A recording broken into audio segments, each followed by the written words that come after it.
All right, Math 1, final benchmark number 9. Which is the best definition of a 180 clockwise rotation of a figure about the origin in the coordinate plane?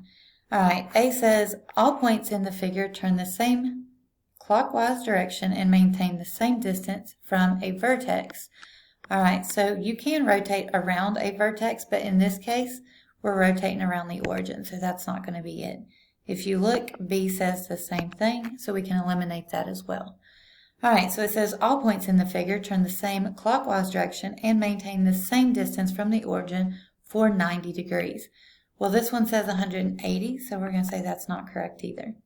All points in the figure turn the same clockwise direction and maintain the same distance from the origin for 180 degrees. So for number 9, the best answer is D.